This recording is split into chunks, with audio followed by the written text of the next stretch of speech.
Am I the a-hole for filing a police report on a good friend who was caught on video stealing my boyfriend's camera at a dinner? She has refused to help me either replace it in full or contribute to the cost of replacing it. More context. We were out to dinner one night at an expensive hotel. My boyfriend let me borrow his Canon G7X 1800 camera to bring to take pictures with my friends. At the conclusion of the dinner, I went up to the room and realized the camera was gone. I went back right down to the table and no one had seen it.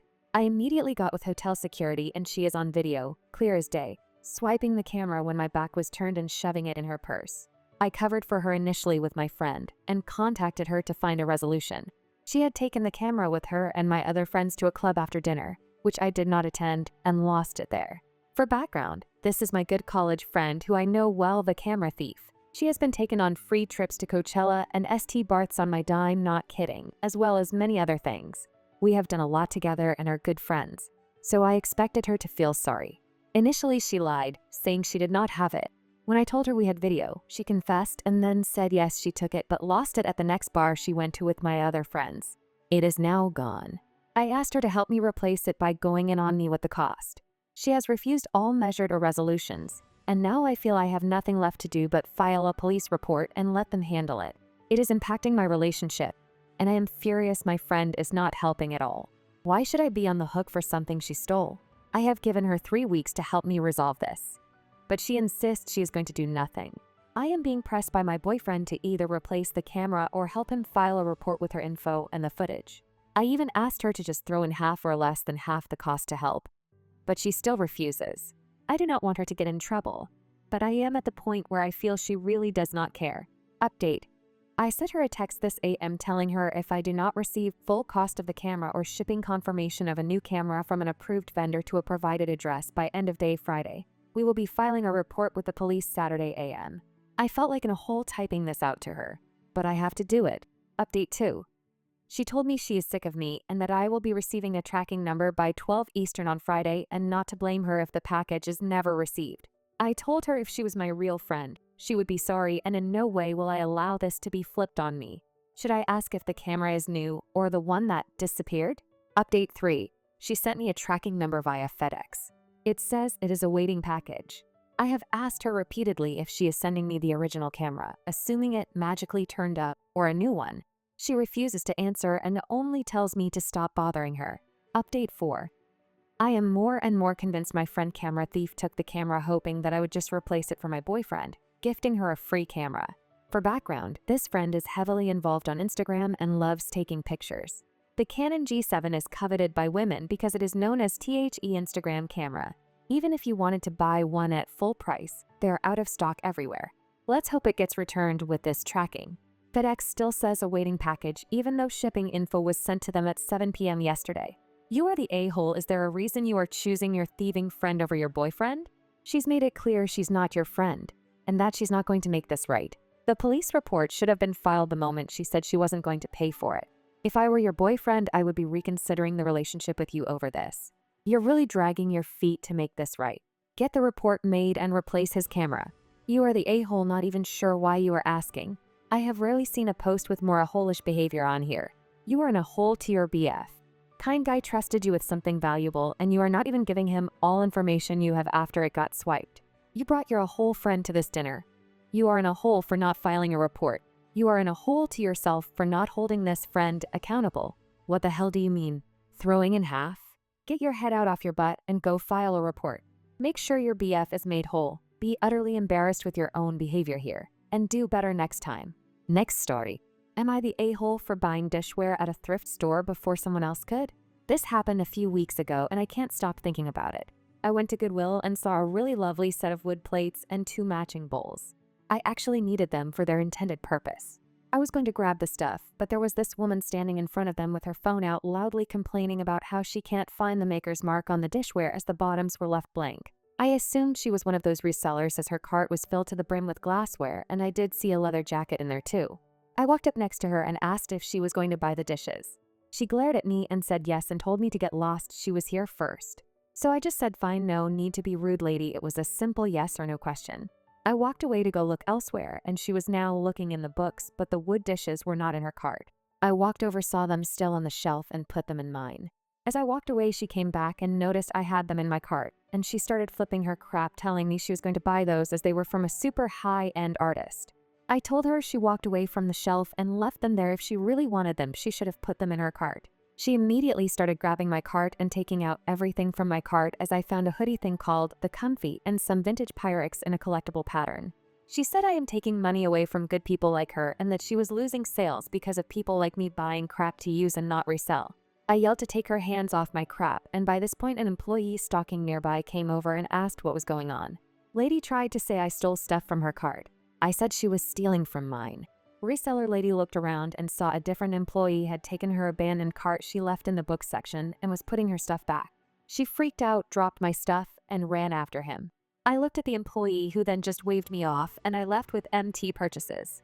Told some people about it, and a close friend said I should have just given her everything because reselling is her job, and another friend agreed with her.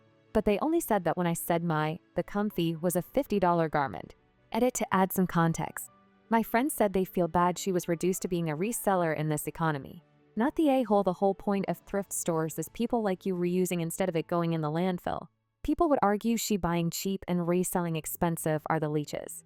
Thank you for helping the environment. Good on you for saving money. And great you got something to appreciate. Next story. Am I the a-hole for planning international travel without my children? So here's the reality. I have 2 kids. They are now 14 and 16. I've had 50 by 50 since I got divorced up until a few months ago. 4 years ago, my ex-wife got remarried and her husband advised her to start a custody dispute. I spent $165,000, basically my life savings, fighting for 4 years. For the record, my ex-wife's father is wealthy and paid all her legal fees. This comes into play later. The older child told the court-appointed therapist, "I want to live with mom and only see dad every other weekend." The younger one just said they wanted to do 50 by 50. The younger one then changed their mind and said, "Oh, maybe 70 by 30 with mom. I just want court stuff to be over." I went to trial. My attorney fought like hell, but the judge said, "Given the children's age, their preference will take precedence and we won't split them up, as it break their sibling bond." Well, my wife and I have been planning some travel with some of her friends, her sister and their husbands. It includes 9 days in Spain and France. They picked the dates. We got tickets. The kids found out about it and have been asking me, "We want to go. Why can't we go?" I told my children, "This is something we planned. We saved for." They asked if it was an adults-only trip. I told them it was not, and their 15-year-old cousin was coming. They said it was not fair we couldn't take them as they know we could afford it, and that it would be their only chance to travel internationally. I told them, "You're young adults now. You chose to spend the majority of your time with your mother, and you got what you wanted. But choices have consequences. One of them is that you don't get to join me on things like this." They're both very upset. My younger one said, "You're just mad we have more fun at mom's house." I'm afraid I'm being in a hole here. I'm happy to be wrong, but my gut is telling me what I'm doing is fair. YTA, you made it about their choice rather than their unavailability. You could have simply said your mother has court-ordered custody over you during the days of the trip. I can't change that. Instead, you went the blame route. That is petty and a holish. Don't blame your children for the difficult position you and your ex-wife placed them in. They didn't choose the breakdown of their parents' relationship. You are the a-hole for how you're handling this. It'd be fine to go without the children, but the way you're handling it is incredibly petty. You're only pushing your kids away more. I mean, if your goal is to further alienate your kids and worsen your relationship with them, nice work. You don't give any insight into why the kids wanted less time with you. They may have had valid reasons. With the limited info provided, it's currently reading as you are the a-hole. Next story. Am I the a-hole for not wanting to educate a kid about my wheelchair? Hey everyone. I 39F temporarily have to use a wheelchair for longer distances due to a currently undiagnosed issue with my leg. My PT advised me to use one, and my husband rented a nice, small wheelchair for me. I'm able to roll myself good workout and did some training and maneuvers in our local shopping center. I visited in small zoo last weekend with my husband. My husband was getting coffee and I was waiting outside the restaurant. A kid age 7? Not good with ages, and his dad got curious about my wheelchair. I understand that kids get curious and want to ask questions, but I barely understand why I'm in a wheelchair currently. I was really not in the mood to explain my issues or be educational about it. So I just mentioned that sometimes someone's leg doesn't work. Cue to more questions, and I said that I didn't want to answer more questions because I was tired. The kid's dad wasn't pleased with that response and mentioned that it was a good lesson for the kid. Now, I basically wanted to tell him that I'm not a zoo attraction, that there was a kid, and I didn't want to make a drama. Luckily, my husband showed up with coffee and rolled me away. TLDR, kid asks questions about my wheelchair. I didn't want to educate the kid about my wheelchair. His dad didn't like that. Am I the a-hole for not wanting to educate a kid about my wheelchair? I'm a mom to a kiddo with a disability, and I hate how suddenly the role of being a disability advocate, educator, question answerer, public opinion giver, etc. is now also put on my plate. Not the a-hole. That dad was totally the a-hole. The kid was just curious. Not the a-hole either. The dad's responsibility to teach him. Next story. Am I the a-hole for responding tersely to a SIL's rebuke over email? Sunday evening, we me F46. Husband M46 and daughter F7 were invited to visit my husband's sister for dinner. She put out a spread of delicious food for adults, but our child rejected most of it. Curried fish, eggplant salad, quinoa salad at sea. Child wolfed down multiple pieces of a very crumbly bread loaf from a bakery. Child knew that she was spilling some crumbs onto the floor beneath the dining room table, but didn't think much about it. We parents were in group conversation and did not notice.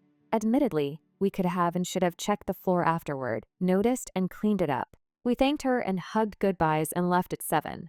At 11 p.m., we get an email from her informing us that she discovered that in her assumption our daughter swept lots of breadcrumbs from her chair down onto the floor, and that this is extremely unacceptable behavior and that sister-in-law had to vacuum it up. Sister-in-law would have told our child to vacuum it if sister-in-law had seen it. Sister-in-law says this is not the first time she has observed our child leaving garbage on the floor without cleaning it up. This is completely unacceptable in MY home. At least, moreover, sister-in-law wants to address this directly with our child in addition to telling us we need to correct this bad behavior. It was 3 paragraphs of histrionics over this, and no small amount of shaming us as parents. We spoke with 7-yo, who said she ate a lot of bread and knew it was making crumbs, but she didn't sweep them onto the floor. They just happened while eating. We spoke gently about being a considerate guest. No big deal. I, however, was quite shocked and offended by the intensity of judgment and shaming in SIL's email to us. I waited 24 hours, then simply wrote, "Apologies." We spoke with her. "Thank you." Now husband is saying I went nuclear with my response and sister-in-law is angry about it. It is true that that reply is a completely different tone and terseness than my normal communication style, and the terseness was intentional. But why am I now the villain when, if anybody went nuclear here, it was sister-in-law who flipped out over finding a bunch of breadcrumbs on the floor under where a 7-yo child sat at her table? Who a hole here? She wanted to summon a 7-yo for a lecture on breadcrumbs and your reply is nuclear? Your husband needs to get his priorities straight. And I would keep an eye on her next time she's around your child and would absolutely not allow this addressing she is so eager for. Vacuuming after having a bunch of guests over isn't out of the norm for cleaning up after hosting. Nor was there anything nuclear about your response to her email. You literally apologized and said you spoke to her. If your response is nuclear, then what exactly is your SIL's email? Not the a-hole, though it sounds like you also have a husband problem along with a sister-in-law problem. Who doesn't have a single child-friendly food other than an entire bread loaf that couldn't even be cut up for her? I hope you guys like this video. If you did, make sure like, comment, share, and subscribe the channel our posts.